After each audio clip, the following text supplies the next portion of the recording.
The glass shattered first, a violent spray of crystal that caught the restaurant's amber lighting like deadly diamonds. Dominique Hayes didn't flinch. She'd learned long ago that showing fear in a room full of sharks was the fastest way to get devoured. Instead, she watched with calculated calm as the man across from her, some mid-level executive from a rival company, stumbled backward, wine bleeding down his expensive suit like a wound. "You need to leave," she said, her voice carrying that particular blend of American directness and corporate ice that made Korean businessmen uncomfortable. "Now." The man's face flushed red, but he was already backing toward the door, tripping over his own feet. Smart. Nikki had a reputation in Seoul's business circles, and it wasn't for being accommodating. At 32, she was the youngest CEO of a major Korean conglomerate, the first Black woman to hold such a position, and she hadn't gotten there by accepting disrespect, veiled or otherwise. Her assistant, An Hye-jin, appeared at her elbow, phone already pressed to her ear. "Security is handling it, Ms. Hayes. Should I call Madam Hong?" "God, no." Nikki straightened her silk blouse, retrieving her handbag from beneath the table. "My mother doesn't need to know about every idiot who thinks he can proposition me during a business meeting." "That's the third this month," Hyejin pointed out, falling into step beside her as they exited the private dining room. The main restaurant floor stretched before them, all polished marble and hushed conversations, the kind of place where deals worth billions were sealed over aged whiskey and raw fish. "Then I need better screening." Nikki's heels clicked against the floor with military precision. "I don't have time for men who think my position is negotiable or that I'm some kind of—" Before we continue, if you're loving this story already, do me a huge favor. Hit that like button right now and subscribe to the channel so you never miss stories like this. It really helps me bring you more captivating content. Also, drop a comment and let me know. Would you trust a dangerous mafia boss if your life depended on it? Or would you take your chances alone? I love reading your thoughts. All right, now let's get back to Nikki and Tae-gun's story and see what happens next. She stopped short. Someone was blocking their path to the exit. He stood like a knife in the center of the restaurant's elegant chaos, perfectly still while everything moved around him. Tall, maybe 6'2", with the kind of severe features that suggested cruelty came naturally. His suit was black, on black, on black, tailored to within an inch of its life, and he wore it the way soldiers wore armor. But it was his eyes that made Nikki's breath catch. Dark, calculating, and fixed on her with an intensity that felt like a physical touch. "Ms. Hayes." His voice was deep, textured with smoke and danger. "We have a meeting." "I don't think so." She moved to step around him, but he shifted with predatory grace, blocking her path again. "You do." He reached into his jacket, a movement that made Hyejin gasp beside her, and produced a business card. Not his own. The embossed lettering read, "Madam Hong Seo-ah, Meridian Group." Nikki's blood went cold. "My mother set this up?" 30 minutes ago. I believe she was quite insistent." His lips curved into something that wasn't quite a smile. "I'm Yoon Tae-gun." The name hit like a slap. Everyone in Seoul knew that name, even if they pretended not to. Yoon Tae-gun controlled half the city's underground, protection rackets, gambling, loan sharking. He was the monster parents invoked to scare their children into good behavior, and her mother had arranged for her to meet with him. "Ms. Hayes," Hyejin whispered urgently, "we should go." But Nikki was already calculating. Her mother never did anything without multiple layers of strategy. If she'd arranged this meeting, there was a reason. And Dominique Hayes hadn't built an empire by running from difficult conversations. 5 minutes, she said. "That's all you get." Tae-gun's not smile deepened. "That's all I need." He led them to a private room on the restaurant's third floor, the kind of space that didn't officially exist on any floor plan. Two men flanked the door. Muscle, clearly, with the cold eyes of people who'd killed before and would again without hesitation. Inside, the room was minimalist luxury, a single low table, floor cushions, walls painted the color of dried blood. Nikki settled across from him with deliberate grace, while Hye-jin positioned herself near the door, phone clutched like a lifeline. Tae-gun poured tea with movements so precise they seemed choreographed. "You're wondering why your mother arranged this," he said, sliding a cup toward her. "I'm wondering how deep in debt she is to you." Nikki didn't touch the tea. "That's usually how these things work, isn't it? Someone needs a favor, calls the local gangster. Suddenly they owe their soul." Gangster. He tasted the word like wine. How American. I prefer to think of myself as a businessman who operates outside conventional regulations. A criminal. A realist. He leaned back, studying her with those unnerving eyes. "Your mother owes me nothing, Ms. Hayes. In fact, I'm here because we have a mutual problem. I don't have problems that require your particular skill set. Don't you?" He set down his teacup with deliberate care. 3 weeks ago, someone leaked confidential information about Meridian Group's quarterly earnings. The leak caused your stock to drop 12%. 2 weeks ago, your financial director was found dead in his apartment, officially ruled a suicide, though we both know better. And yesterday, someone purchased a very interesting item at a black market auction. A ring. My ring. Nikki's hand moved instinctively to her handbag, where a velvet box sat nestled among receipts and lip gloss. She'd bought it on impulse from a contact who dealt in unusual antiques. A black cross ring that had called to something in her, though she couldn't explain what. "I don't know what you're talking about." "Yes, you do." His voice dropped lower, dangerous. "That ring represents 20 years of careful infrastructure. Every contact, every operation, every piece of leverage I've built is encoded in the data chip inside it. And someone stole it from me, nearly killed me in the process. And somehow it ended up in your possession." Nikki felt her pulse quicken but kept her expression neutral. "Even if I had this ring, which I'm not confirming, why would that be my problem?" "Sounds like you need better security." Tae-gun's jaw tightened, the first crack in his composed facade. "It became your problem the moment you touched it. The people who stole it from me aren't just my enemies, Ms. Hayes. They're tracking it. Which means they're tracking you." "That's insane." "Is it?"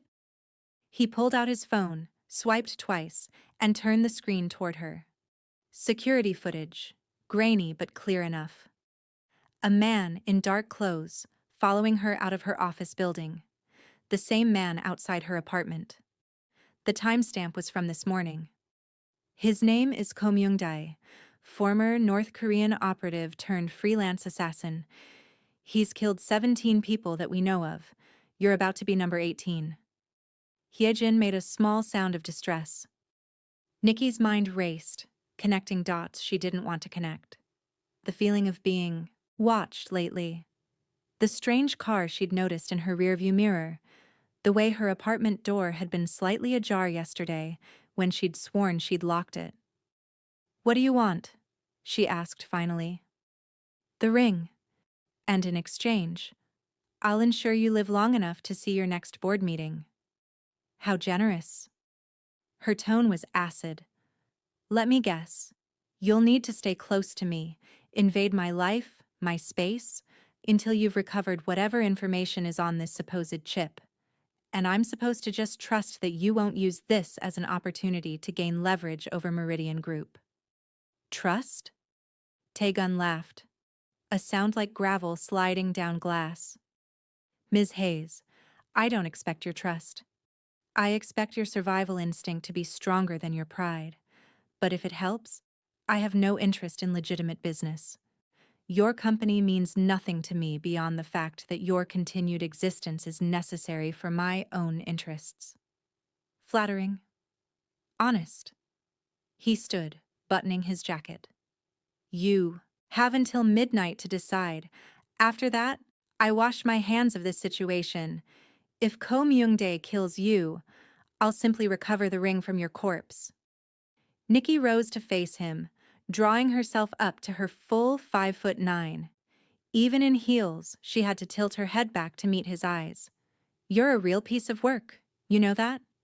So, I've been told. Something flickered in his expression. Amusement, maybe, or respect. Midnight, Ms. Hayes. Choose wisely. He left like smoke, his guards melting away with him. The door closed with a soft click that somehow felt louder than a gunshot. Oh my God, Hye-jin breathed. Oh my God, Ms. Hayes, we need to call the police. We need to... The police can't help with this. Nikki sank back onto the cushion, her legs suddenly unsteady. You heard him. North Korean operative, the kind of person who doesn't exist on paper. Then what do we do? What indeed? Nikki pulled the velvet box from her bag, opened it. The ring gleamed up at her. Black metal, intricate cross design, seemingly innocuous. She'd been drawn to it at the auction because it reminded her of her late father's jewelry, the pieces he'd worn before the accident that had orphaned her at 12. Before Madame Hong had swept into her life and adopted her, transforming a grieving black girl from Atlanta into the heir of a Korean business empire. Her phone buzzed, a text from her mother. Dinner tomorrow. 7 p.m. Don't be late. We need to discuss your future. Of course. Her mother always knew everything, saw 10 moves ahead. Had Hong Seo-ah known about the ring, about Yoon Tae-gun, about the danger Nikki was in? Before you find out what Nikki decides, if you're loving this story of forbidden romance and dangerous secrets, hit that like button and subscribe for more thrilling tales. Drop a comment telling me, would you trust a mafia boss to protect you, or take your chances alone? Now, back to the story. Nikki's penthouse apartment offered a view of Seoul that most people would kill for. Glass walls overlooking the Han River, the city lights spreading like fallen stars. Tonight, it felt like a fishbowl. She stood at the window, still in her work clothes, watching her reflection and wondering if somewhere out there, Ko Myung-dae was watching back. You should eat something, Hye-jin said from the kitchen, where she'd insisted on staying despite Nikki's protests. You haven't had anything since breakfast. I'm not hungry. Ms. Hayes, Nikki, please, you need to maintain your strength.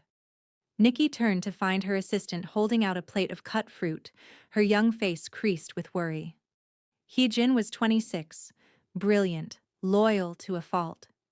She'd been with Nikki for 3 years, weathering the storms of corporate politics and the casual racism that came with being associated with Seoul's only black CEO. What would you do? Nikki asked. If you were me. Hye-jin set down the plate carefully. Honestly, I'd call Yoon Tae-gun. I know he's dangerous. I know what he represents. But Ms. Hayes, you didn't see your face when he showed you that footage. You were scared.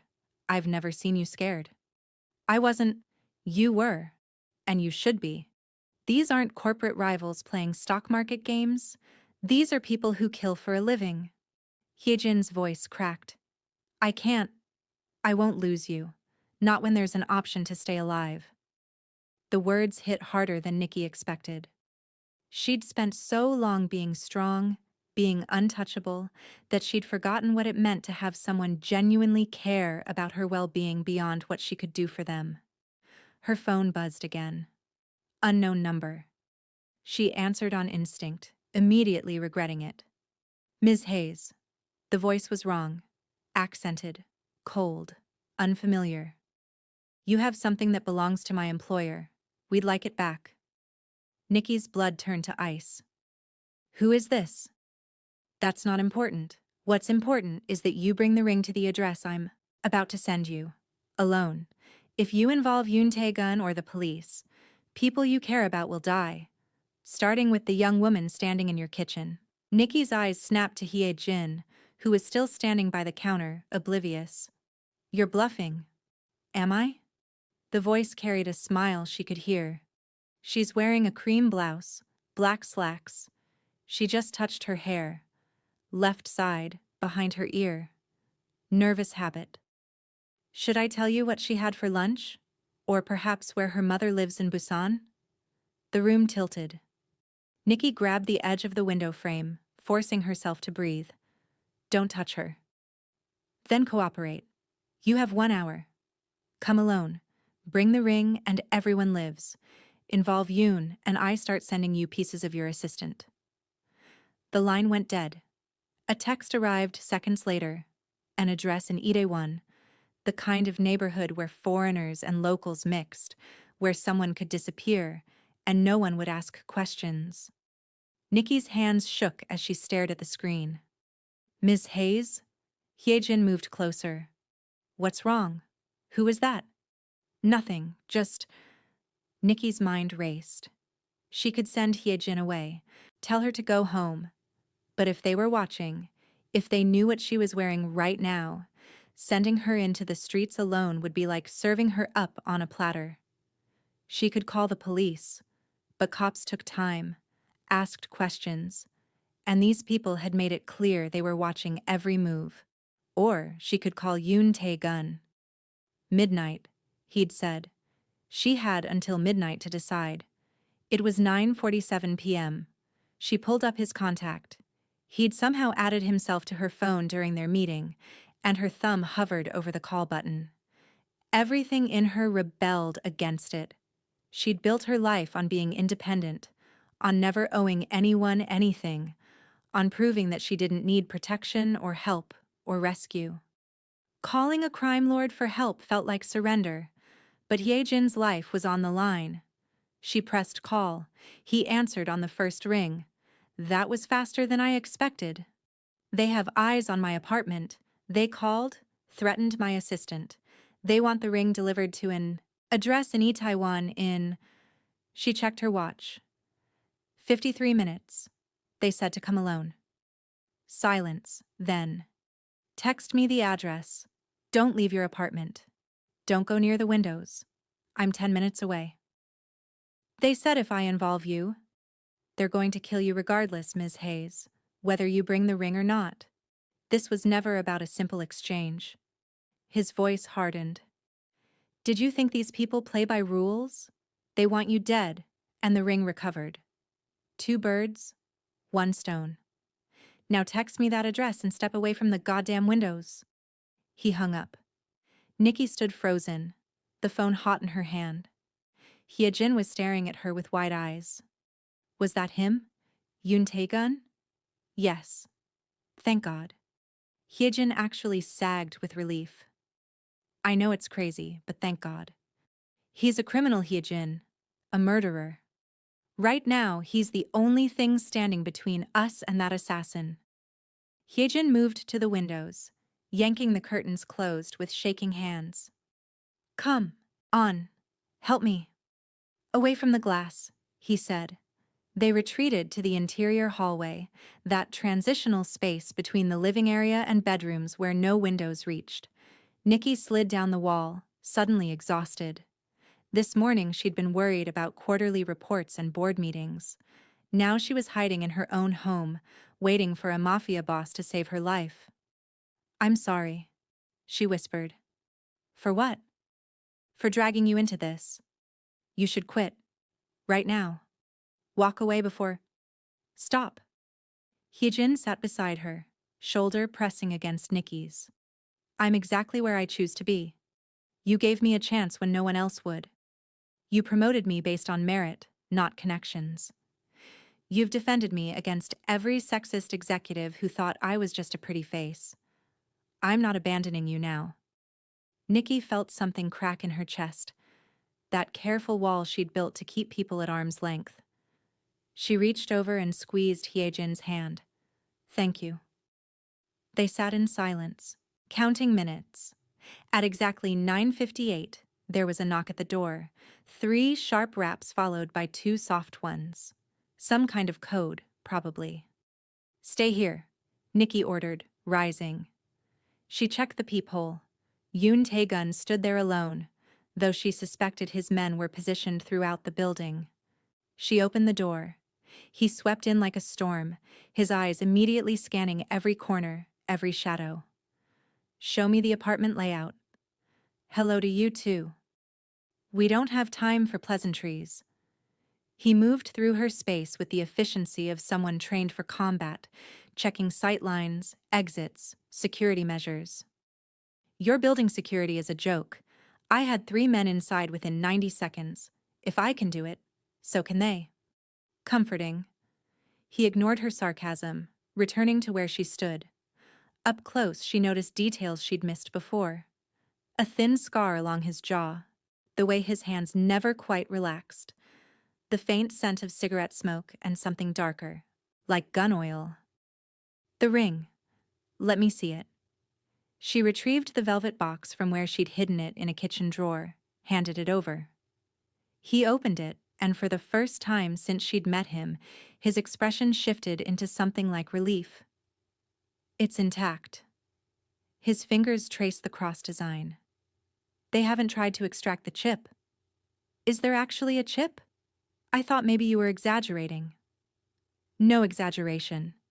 He tilted the ring, showing her a nearly invisible seam in the metal. 20 years of work.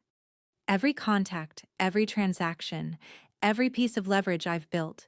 If this falls into the wrong hands, your empire collapses. Worse, people die. Families I've protected. Businesses I've kept safe. He looked at her directly. "You think I'm just a monster, Ms. Hayes? And maybe I am.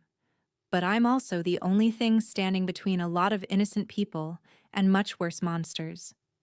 This ring is how I maintain that balance." There was something in his voice. Not quite.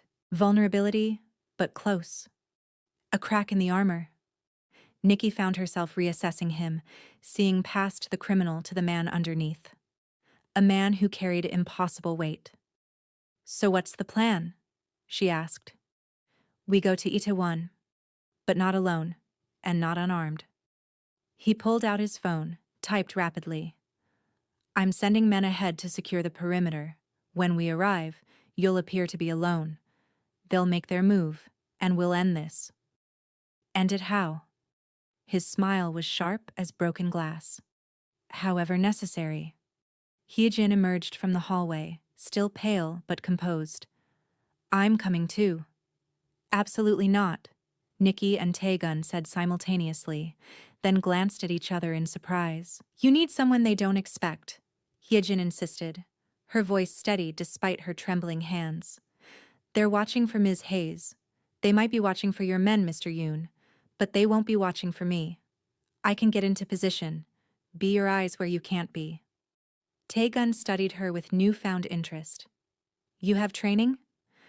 "I have 3 years of keeping Dominique Hayes alive in a corporate environment that wants her to fail. I know how to be invisible when necessary." Hyejin lifted her chin. "Use me." "No," Nikki said firmly. "Hyejin, this isn't a boardroom. These people kill. I know what they do. I also know that if we don't stop them tonight, we'll be running forever." Hyejin turned to Tae-gun. "You said you're sending men ahead. Send me with them. I'll blend in better than your gangsters anyway." A ghost of a smile crossed Tae-gun's face. "She's got spine. I like her." He looked at Nikki. "It's your call." Nikki wanted to refuse. Every protective instinct screamed at her to keep Hyejin far from this nightmare. But her assistant was right. They couldn't run forever. And Hyejin had something Tae-gun's men didn't. The ability to disappear into Seoul's crowded streets without raising suspicion. "Fine," Nikki said, hating every word. "But you stay in public areas. You observe only. At the first sign of trouble, you run. Promise me." "I promise." Hyejin grabbed her coat. "I won't let you down." Tae-gun made a call, speaking rapid Korean too low for Nikki to catch. Within 3 minutes, there was another knock. This time, a woman stood in the hallway, mid-30s, dressed like a university student with sharp eyes that marked her as anything but. This is Im Da-sam, Tae-gun said. She'll stay with your assistant. Da-sam doesn't miss. If anyone threatens Ms. An, they won't threaten anyone ever again. Da-sam bowed slightly to Hyejin. Stay close to me. Do what I say when I say it. Understand? Hyejin nodded, suddenly, looking very young. She glanced back at Nikki. See you soon, Ms. Hayes. You better. Nikki pulled her into a fierce hug. Be careful. Then they were gone, and Nikki was alone with Yoon Tae-gun in her apartment. The space suddenly felt smaller, more intimate. He'd moved to her window, staring out at the city with an expression she couldn't read. You care about her, he observed. Your assistant. It's not just professional. She's family, the only real family I have besides my mother, and that relationship is... Nikki trailed off. Complicated. Family usually is. He turned to face her. We have 20 minutes before we need to leave. Tell me about Madame Hong, about your relationship with her. Why does that matter? Because someone orchestrated all of this. The theft of my ring, the auction where you happened to find it, the threats targeting you specifically. That level of coordination requires inside information about both our worlds. His eyes narrowed. Someone knew you'd buy that ring. Someone knew you'd be vulnerable. I need to understand who in your circle might be feeding information to my enemies. Nikki's stomach dropped. She hadn't thought of it that way.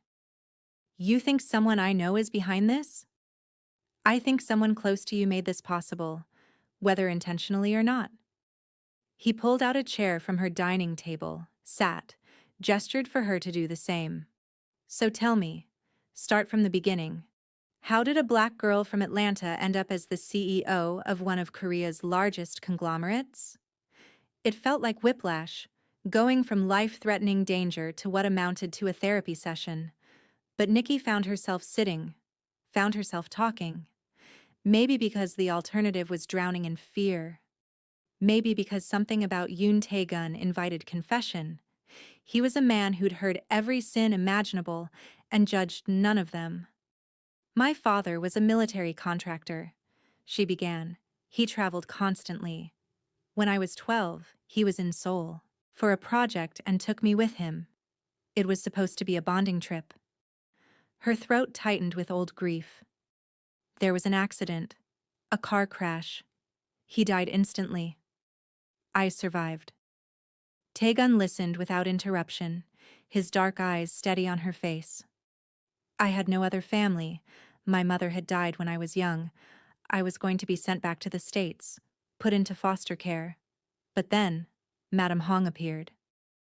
Nikki smiled bitterly at the memory. She was already powerful then, already building her empire. She'd known my father through business connections. She offered to adopt me, said she saw potential in me. Did she? See potential? Or have ulterior motives? Nikki shrugged. Both, probably.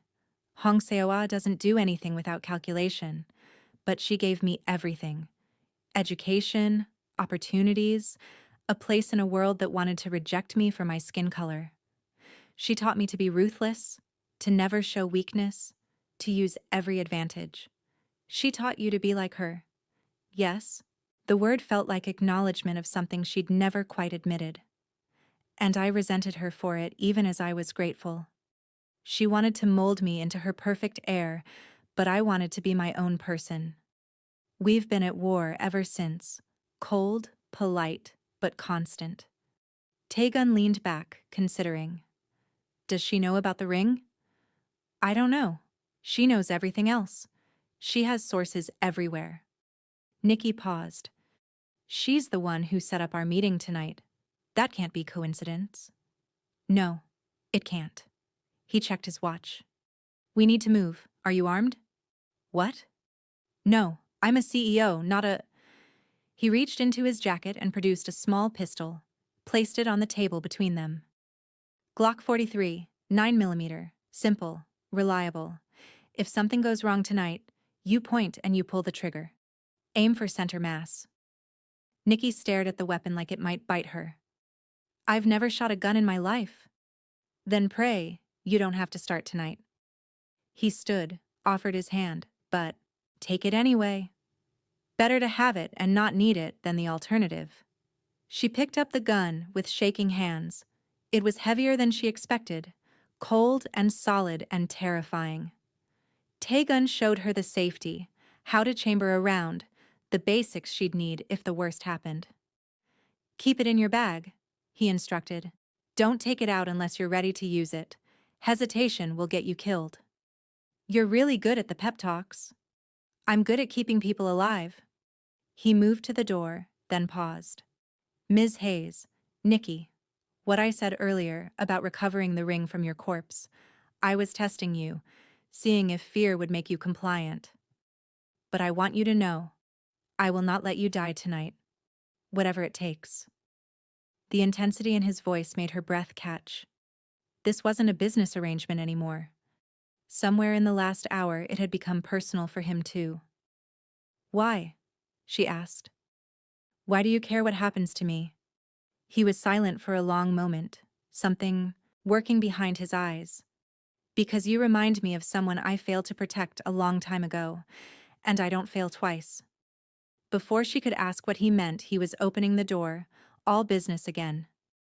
Stay close to me, trust my judgment, and whatever happens, don't let them see you're afraid. The drive to Itaewon was silent except for the low murmur of Tae-gun's voice as he coordinated with his team through an earpiece. Nikki sat in the passenger seat of his car, a black Mercedes that screamed money and danger in equal measure, watching Seoul's nightlife blur past the tinted windows. Neon signs, crowded sidewalks, couples laughing outside restaurants. Normal people living normal lives, unaware that in some dark corner of their city, violence was about to unfold. Her phone buzzed, a message from the unknown number. 10 minutes. Don't be late. They're tracking your phone, Tae-gun said, not looking away from the road. Let them. We want them confident. Confident people make mistakes? Exactly. He navigated through traffic with practiced ease, one hand on the wheel, the other resting near a gun she could now see holstered at his side. My men are already in position. Dasam has your assistant in a cafe 3 blocks from the meeting point. When this goes down, it'll be fast. Stay behind me, move when I move, and for God's sake, don't try to be heroic. I'll add it to the list of things I'm apparently bad at tonight. Her attempt at humor fell flat. Fear was a living thing in her chest now, coiling tighter with each passing minute. Tae-gun glanced at her, and his expression softened almost imperceptibly. You're doing better than most people would. First time facing a potential assassination, you haven't fallen apart. That takes strength. Or stupidity. Sometimes they're the same thing. He pulled into a narrow side street, killed the engine. We walk from here. The address they gave you is an abandoned restaurant, 3rd floor. Classic ambush setup. Multiple exits. Easy to control. Isolated. They'll have shooters positioned at the exits. But you have shooters positioned at their shooters? Something like that. He reached over, his hand briefly covering hers where it rested on her lap. The touch was unexpected, warm, steadying. Breathe, Nikki. Fear is useful. It keeps you sharp. But don't let it control you. She nodded, not trusting her voice.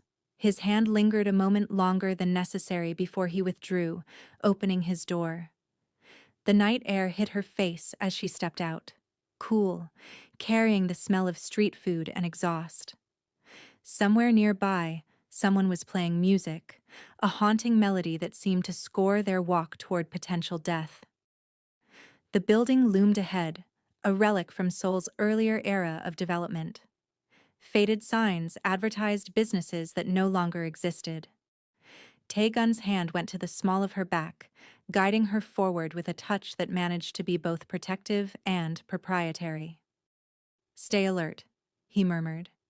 They'll be watching to see if you came alone. They climbed the exterior stairs, each step echoing in the narrow stairwell. Nikki's heart hammered against her ribs. The gun in her purse felt like it weighed 1,000 pounds. On the third floor, a door stood slightly ajar, yellow light spilling into the hallway. Tae-gun's entire demeanor changed. The businessman vanished, replaced by something predatory and cold. He moved with liquid silence, positioning himself beside the doorframe, hand on his weapon. Then he looked at her, jerked his chin forward. She was supposed to enter first, alone. The bait in this trap. Every instinct screamed at her to run. Instead, Nikki pushed the door open and stepped inside. The space had once been a restaurant, but now it was gutted. Tables overturned, debris scattered across the floor, windows covered with newspaper. A single light bulb swung from the ceiling, casting sickly shadows. And in the center of the room stood a man. Not Ko Myung-dae, someone else. Older, maybe 60, with silver hair and the kind of face that belonged in corporate boardrooms, not abandoned buildings. He wore an expensive suit and smiled at her like they were meeting for tea. "Ms. Hayes, thank you for coming." His English was perfect. Accent British. "I apologize for the dramatic venue, but privacy is important for what we need to discuss." "You threatened my assistant's life," Nikki said, her voice steadier than she felt. "There's nothing to discuss. Here's your ring." She pulled the velvet box from her purse, held it up. "Take it and leave us alone." "I'm afraid it's not that simple." He stepped closer, hands clasped behind his back. "You see, that ring is just one piece of a larger puzzle. A puzzle that involves your mother, actually. Madame Hong Seo-ah." Nikki's blood turned to ice. "What does my mother have to do with this?" "Everything." The man's smile widened. "She's the one who told us where to find Yoon Tae-gun's ring. She's the one who arranged for it to appear at that auction. She's the one who made sure you'd be there to buy it. Tell me, Ms. Hayes, do you really think it was coincidence that you felt drawn to that particular piece of jewelry?" The room tilted. "You're lying." "Am I?" "Your mother has been planning this for months. She needs Yoon Tae-gun neutralized, his organization destroyed. And what better way than to use his own security apparatus against him? What better way than to put his ring in the hands of someone he'd be forced to protect?" The man's expression turned almost pitying. "You're not just bait for Tae-gun's enemies, my dear. You're bait for Tae-gun himself." Before Nikki could process that revelation, gunfire erupted. The window behind the man exploded inward. He dove sideways, and suddenly there were men everywhere, pouring through doors she hadn't seen, dropping from the ceiling, materializing from shadows. Tae-gun crashed into the room, weapon raised, firing with mechanical precision. Bodies fell. Someone screamed. Nikki dropped to the floor, her hands over her head, the world reduced to chaos and sound. More gunfire, shouting in Korean, the acrid smell of gunpowder. Then a hand grabbed her arm, yanking her backward. She looked up into Tae-gun's face, saw blood on his temple. "Move." He pulled her toward a side door she hadn't noticed, returning fire over his shoulder. They burst into another stairwell, narrower than the first. Behind them, footsteps pounded. "Down! Go down!" They ran. Nikki's heels clattered against concrete, her lungs burning. 2 flights, 3. Tae-gun was on his phone, barking orders. They hit the ground floor and he shoved through an emergency exit into an alley. A car screeched to a halt in front of them, his Mercedes, with one of his men at the wheel. "Get in!" Nikki dove into the back seat. Tae-gun followed and the car was moving before his door closed. Through the rear window, she saw muzzle flashes in the darkness, heard bullets ping off metal. "Drive!" Tae-gun ordered. "Gangnam, Safe House 3. The driver floored it. Seoul's streets blurred past. Nikki's ears were ringing, her hands shaking so badly she could barely grip the seat. Beside her, Tae-gun was checking his weapon, his movements automatic despite the blood running down his face. You're hurt, she managed. Grazed. I've had worse. He looked at her, his eyes searching. You okay? Was she okay? She'd just survived a shootout. She'd learned her mother might be behind all of this. She'd watched people die. I don't know, she whispered.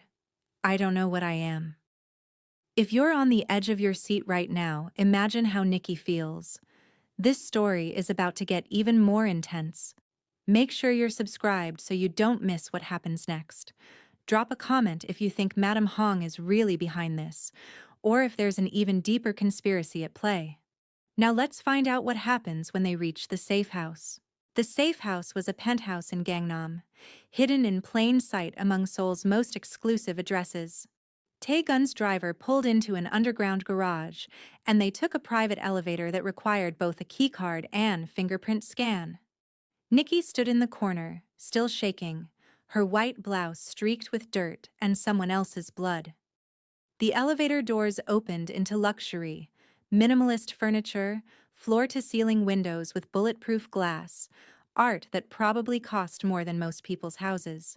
But Nikki barely registered any of it. She walked to the nearest couch and collapsed, her legs finally giving out. Tae-gun disappeared down a hallway, returned with a first aid kit and 2 glasses of amber liquid. He handed her one. Drink.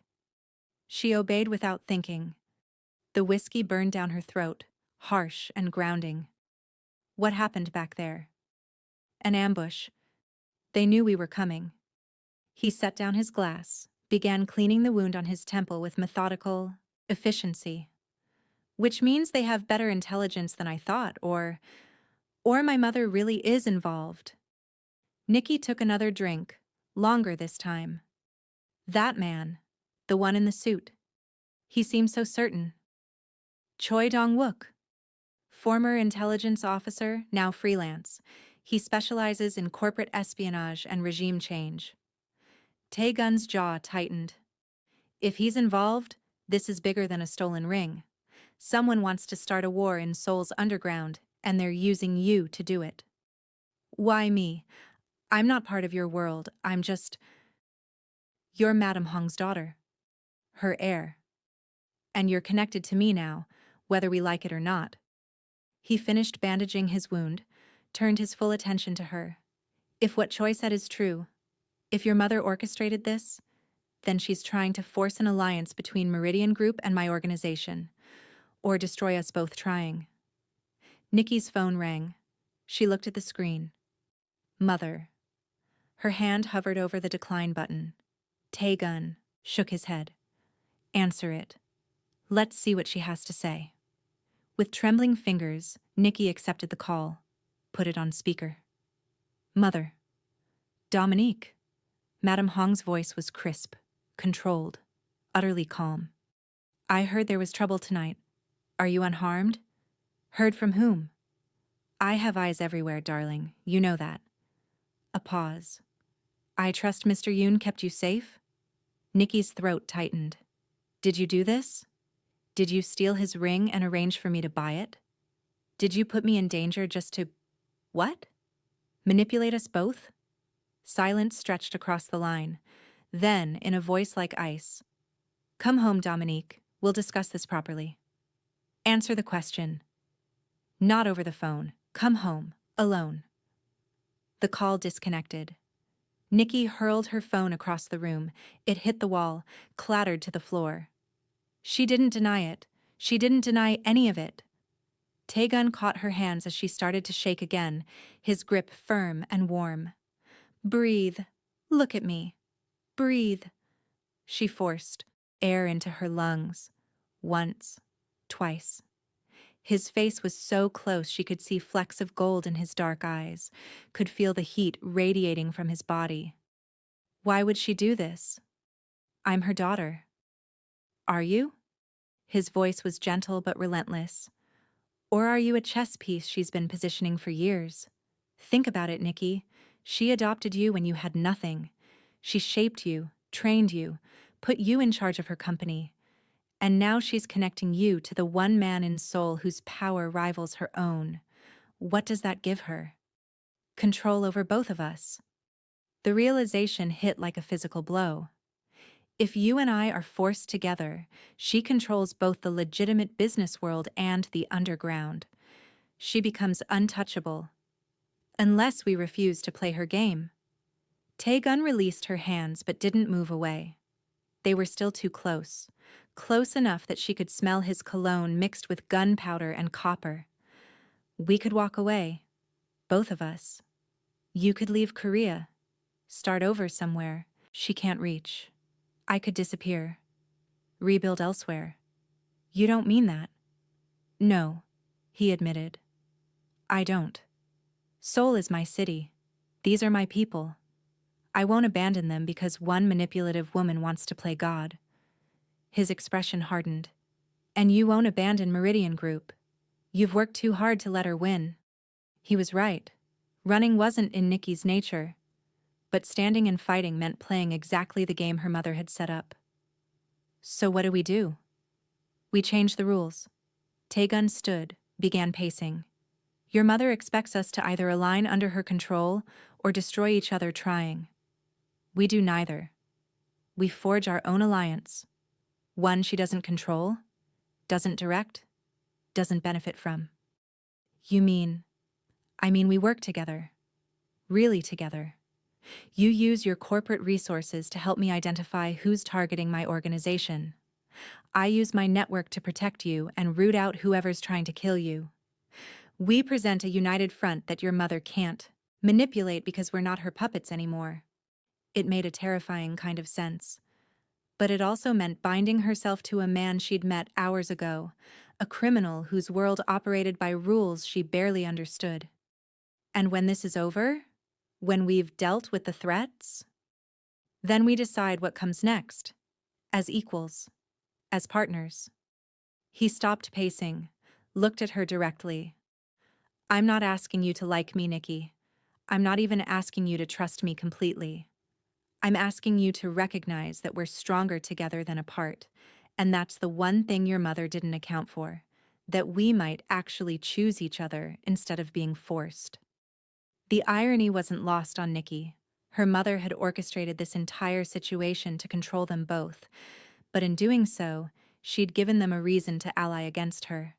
The puppet master hadn't expected the puppets to cut their own strings. Okay, Nikki said. Partners. But I have conditions. Name them. No lies between us. Not about anything important. If we're doing this, I need to know who you really are. Not just the monster everyone thinks you are. She held his gaze. And no one else gets hurt because of your war.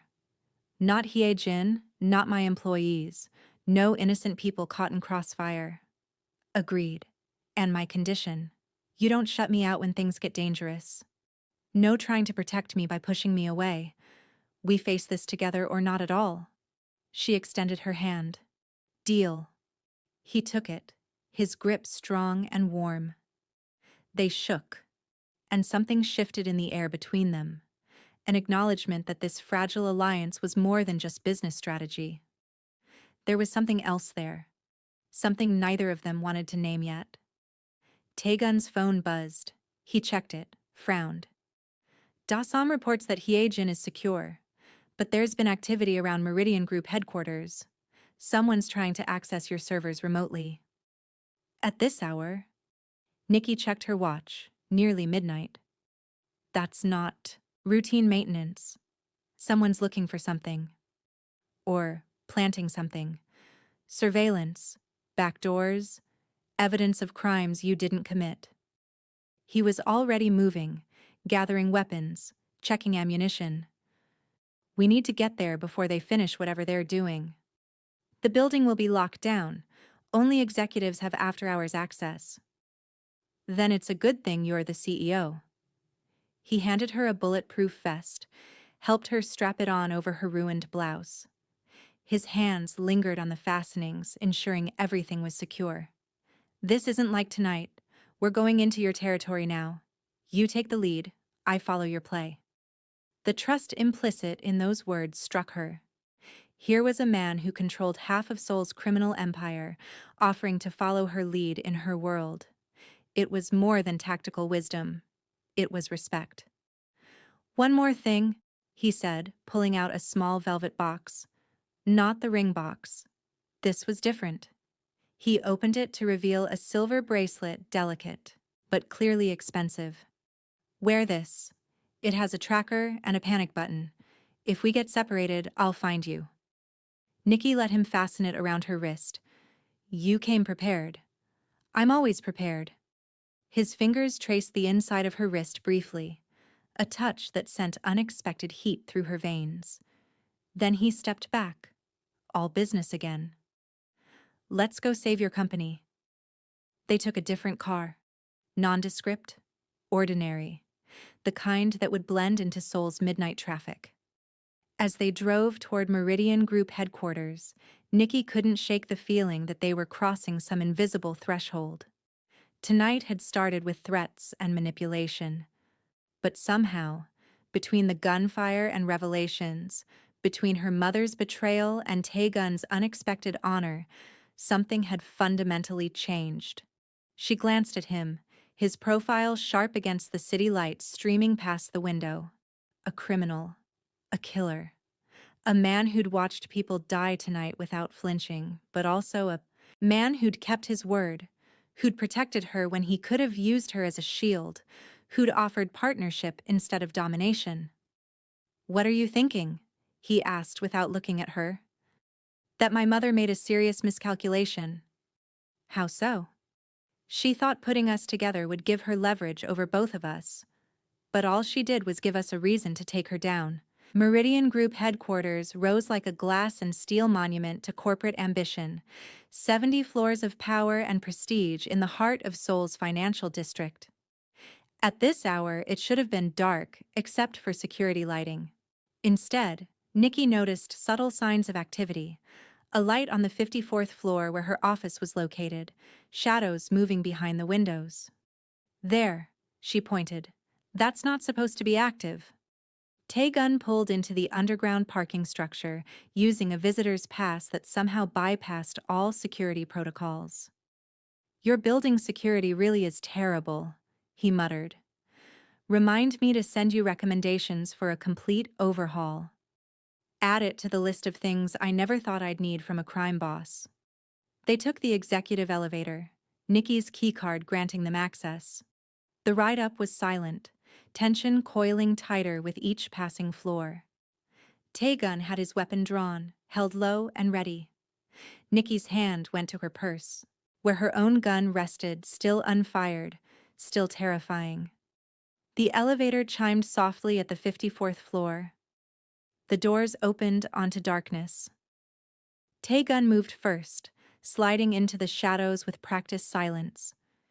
Nikki followed, her heels abandoned in the car, moving on stockinged feet across the plush carpet. The executive floor was a maze of glass-walled offices and open workspaces, usually bustling with activity. Now it felt like a tomb. Light spilled from her office at the end of the hall. They approached carefully, keeping to the walls. Through the glass, Nikki could see someone at her desk, fingers flying across her keyboard. Not a stranger. Someone familiar. Her heart sank. No.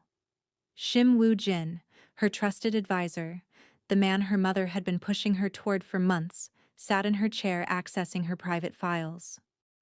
On the desk beside him, a USB drive blinked with data transfer. Tae-gun's hand on her shoulder stopped her from bursting in. "Wait," he breathed. "Let's see what he's after." They watched as Woo-jin navigated through financial records, communications, strategic plans. He was methodical, searching for something specific. Then he pulled out his phone, made a call. "I'm in," he said in Korean, unaware of his audience. "Yes, everything's here. The Hong family's offshore accounts, the questionable acquisitions, all of it. This will bury her." A pause. "No, Hayes doesn't know anything. She's too busy playing bodyguard with that gangster. Madam Hong's plan worked perfectly. While they're focused on each other, we get what we need to take control of Meridian Group." Nikki's breath caught. Not her mother's ally. her mother's enemy. Woo Jin continued. Once we have enough evidence, we leak it to the prosecutors. Madam Hong goes down for corruption, embezzlement, fraud.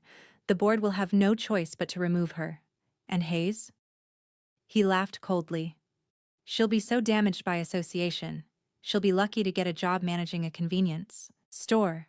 The company will need new leadership. Stable leadership. Meaning you, Tae-gun whispered, his breath warm against Nikki's ear. This was never about us, she realized. The ring, the threats, those were real. But Woo Jin used the chaos to make his move. While everyone was looking at my mother as the villain, he positioned himself as the hero who'd save the company from her corruption. Tae-gun's expression was dark. Smart. Ruthless. If he weren't trying to destroy you, I'd almost admire it. Woo Jin ended his call, returned his attention to the computer. He'd be done soon, would disappear with evidence that could destroy both Nikki and her mother. Evidence that was probably legitimate. Nikki had no illusions about how Madame Hong had built her empire, but its release now, in this way, would be catastrophic. We can't let him leave with that drive, Nikki said. We won't. Tae-gun straightened, adjusted his grip on his weapon. Your play, remember? How do you want to handle this? She could let Tae-gun handle it his way, which would likely end with Woo Jin bleeding on her office carpet. Or she could do this her way, the way she'd handled every other threat in the corporate world. Follow my lead, she said, and before he could object, she walked straight through her office door. Woo Jin's head snapped up, his face going pale. Nikki! This isn't... Save it. She moved around the desk, forcing him to stand, to give ground. I heard everything. The call, the plan, all of it. You've been working against my mother, positioning yourself to take over Meridian Group by destroying both of us. You don't understand. Woo Jin tried, his composure cracking. Your mother is corrupt. She's built this entire empire on illegal deals and blood money. I'm trying to save this company from her? Or for yourself? Nikki's voice was ice. Because from where I'm standing, this looks less like noble whistleblowing and more like a corporate coup. Tae-gun entered then, weapon visible, his presence filling the room with menace. Woo Jin's eyes widened, darting between them. You're working together? With him? Nikki, he's a criminal. He's been more honest with me in the last 6 hours than you've been in 3 years. She reached past Woo Jin, ejected the USB drive, slipped it into her pocket. Here's what's going to happen. You're going to tell me everything. Who you're working with, what evidence you've collected, what your endgame is. And if you're very lucky, I might let you leave this building alive. You can't threaten me. I'll go to the police. Tae-gun stepped closer, his weapon now pointed casually in Woo Jin's direction. You'll do nothing. Because if you walk out of here and cause problems for her, you'll answer to me. And trust me, whatever legal consequences you're worried about are nothing compared to what I can do. Woo Jin's face went from pale to green. This is insane. You've lost your mind, Nikki. Aligning with a monster like him? Monster? Nikki laughed, the sound bitter. You want to talk about monsters? You've been systematically undermining me for months, feeding information to God knows who, plotting to destroy my family, and you call him the monster? Your family deserves to be destroyed. Woo Jin's composure finally shattered. Do you have any idea what your mother's done? The people she's hurt? The laws she's broken? She adopted you as a PR move, Nikki, a way to seem progressive and charitable while she was stealing and killing behind closed doors. You're not her daughter. You're her most successful con. The words hit like physical blows. Nikki felt Tae-gun move beside her, protective, but she held up a hand. She needed to hear this, needed to know the full truth. Tell me, she said quietly. All of it. Woo Jin sagged into the chair, his rebellion spent. 20 years ago, your mother was in business with my father. They ran a construction company together, but she wanted full control. So she manufactured evidence of embezzlement against him, had him arrested. He died in prison. Suicide, they said, but I know better. His voice cracked. She destroyed my family and got away with it because she's untouchable, protected by connections, by money, by fear. So this is revenge, Nikki said. This is justice.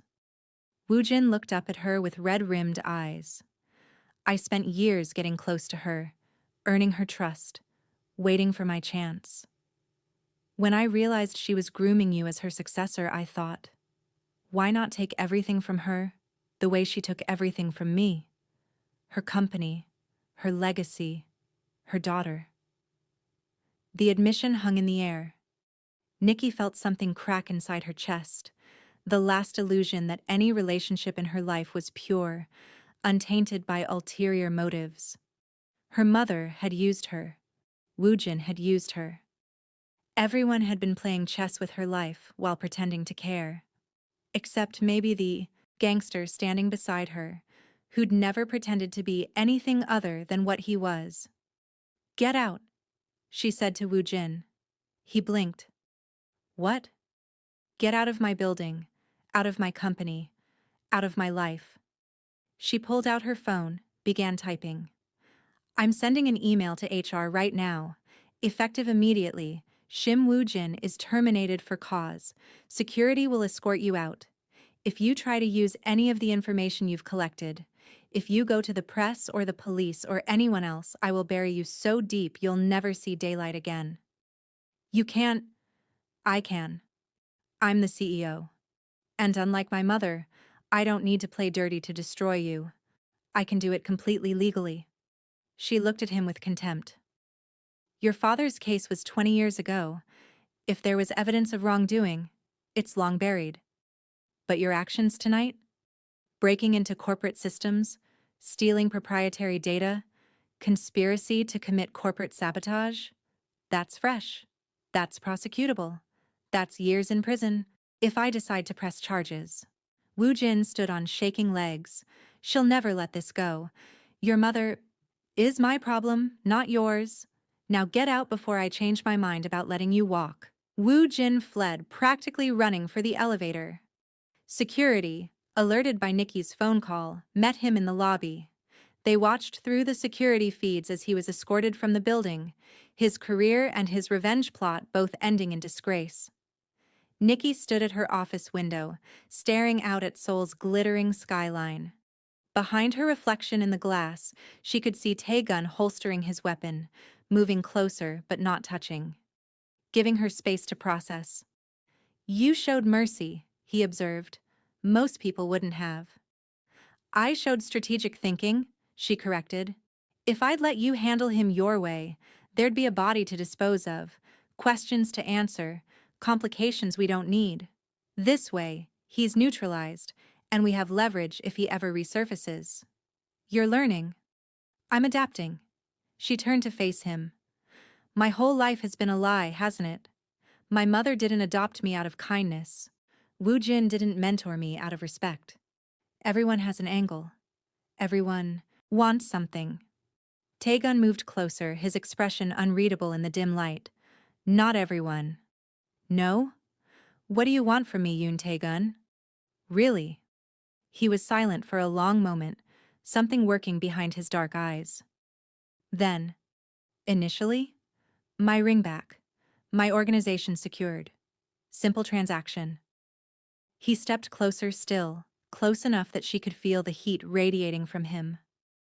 But somewhere between the gunfight and watching you face down that traitor, somewhere between your refusal to break and your insistence on doing things your own way, I started wanting something else. Her breath caught. What? You. The word hung between them, simple and devastating. Not as an asset or a pawn or a strategic alliance. Just you. The woman who throws wine at disrespectful men and stands her ground against assassins. The woman who chose to protect her assistant before herself. The woman who's been used and manipulated her entire life, but still manages to show mercy instead of vengeance. Nikki's heart was hammering. You barely know me. I know enough. I know you're brilliant and ruthless and kind in ways you try to hide. I know you're exhausted from pretending to be what everyone expects instead of who you are. His hand came up, fingers barely grazing her cheek. I know that terrifies you more than any assassin ever could. He was right.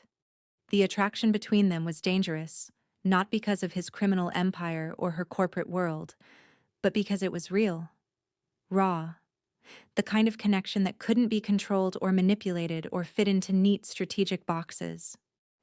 This is insane, she whispered.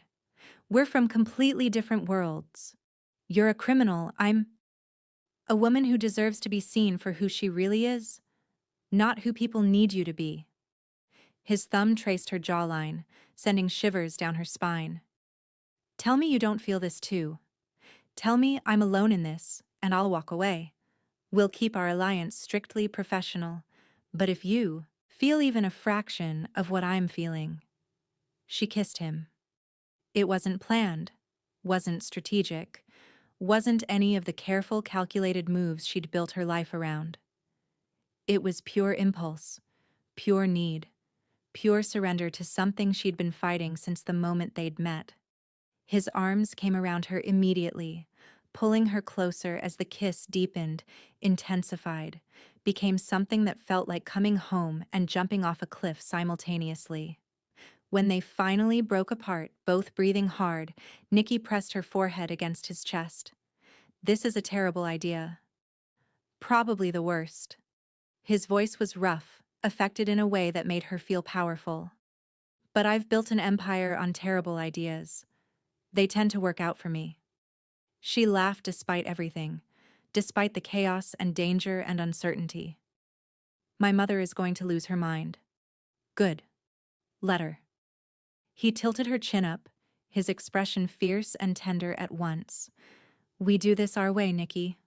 No more playing by rules other people set. No more being pawns in someone else's game. We write our own story.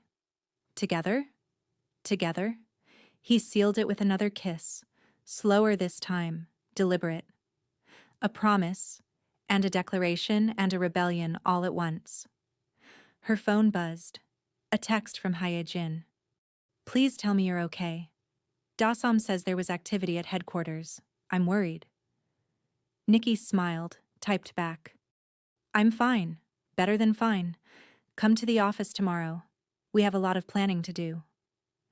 Tae-gun read over her shoulder. Planning. If we're going to take on my mother, we need a strategy. A real one, not just reactive defense. She pulled the USB drive from her pocket, held it up. Woo Jin collected evidence of her crimes. We have documentation of her involvement in your ring's theft. We have proof she's been manipulating both of us. That's leverage. You want to blackmail your own mother? I want to free us both from her control. Blackmail is just the tool. She moved back to her desk, her mind already racing through possibilities. She set this entire situation in motion thinking she'd control the outcome, but she gave us something she didn't intend, evidence of her own guilt. We use that to force a stalemate. She leaves us alone. We leave her alone. Mutually assured destruction as the foundation for peace. Tae-gun leaned against the desk, watching her with something like admiration. You really are her daughter. No, Nikki corrected, her voice firm. I'm my own woman, finally. They spent the next hour planning, strategizing, building a framework for confronting Madame Hong that would protect them both. Tae-gun brought his knowledge of Seoul's underground power structures. Nikki brought her understanding of corporate maneuvering and legal leverage. Together, they crafted something neither could have achieved alone, a path forward that didn't require either of them to sacrifice who they were. As dawn began to paint the sky in shades of pink and gold, Tae-gun's phone rang. Nam Chi-yeol, reporting that the men who'd ambushed them at the restaurant had been identified and dealt with. The immediate threat was neutralized. One problem down. Tae-gun said, ending the call. Several dozen to go. Story of my life. Nikki stretched, exhausted but wired. We should try to get some rest before we face my mother. Come back to the safe house. It's secure, comfortable, and I make excellent breakfast. You cook? I'm a man of many talents, Dominique Hayes. He pulled her close again, stealing one more kiss, some of which I'm very much looking forward to demonstrating. Heat flared through her veins. Is that a promise or a threat? Both. His smile was wicked. Definitely both.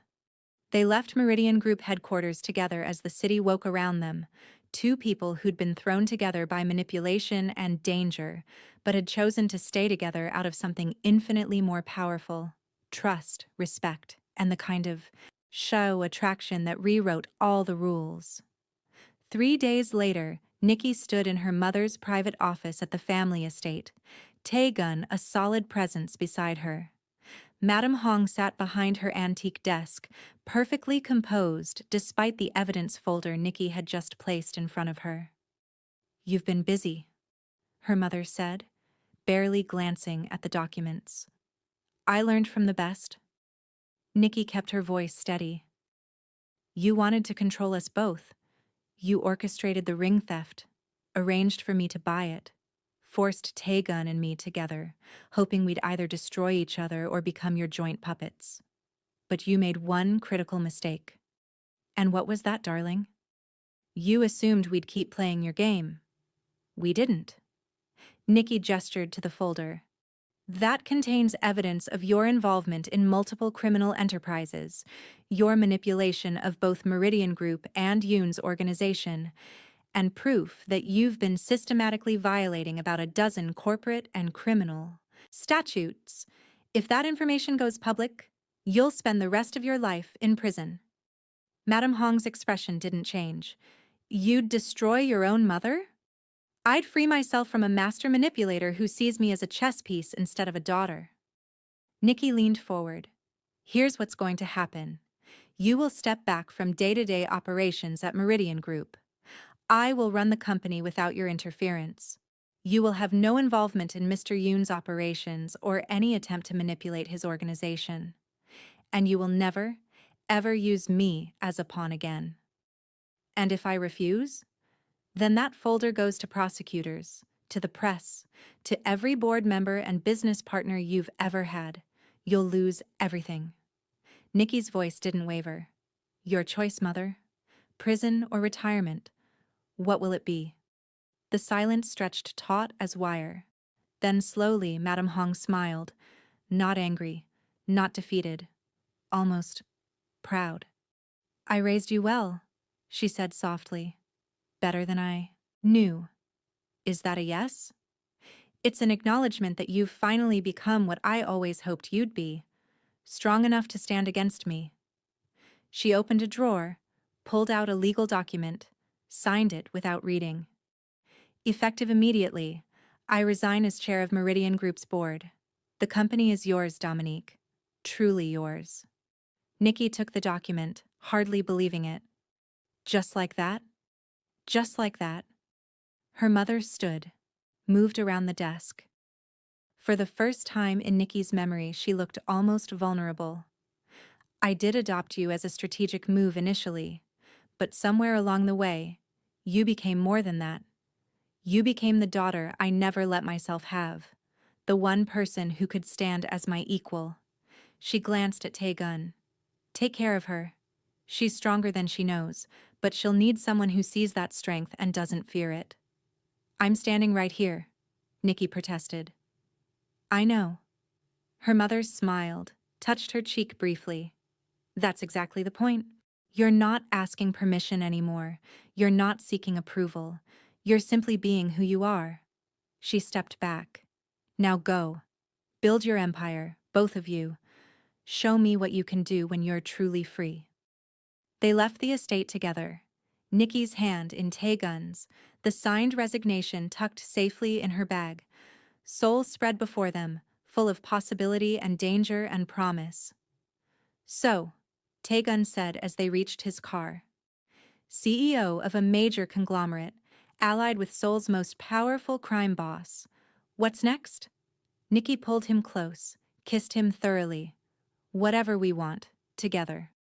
Together, he agreed, sealing it with another kiss. Always. 6 months later, Meridian Group announced its most profitable quarter in history under Nikki's leadership. In the same week, Seoul's underground saw a dramatic decrease in violent crime as Yoon Tae-gun restructured his organization, focusing on protection and legitimate business ventures. And if anyone noticed that the CEO and the crime boss seemed to be working in unusual coordination, cleaning up corruption and creating something better from the ashes of their predecessors' empires, well, that was just Seoul's new reality. Some partnerships were forged in fire, some alliances were born from manipulation. But theirs? Theirs was built on choice, on trust, on the radical decision to see each other clearly and choose each other anyway. The devil and the CEO, rewriting the rules together. And this is just the beginning of their story. If you made it to the end, thank you for being here. Drop a comment letting me know what you thought of Nikki and Tae-gun's story.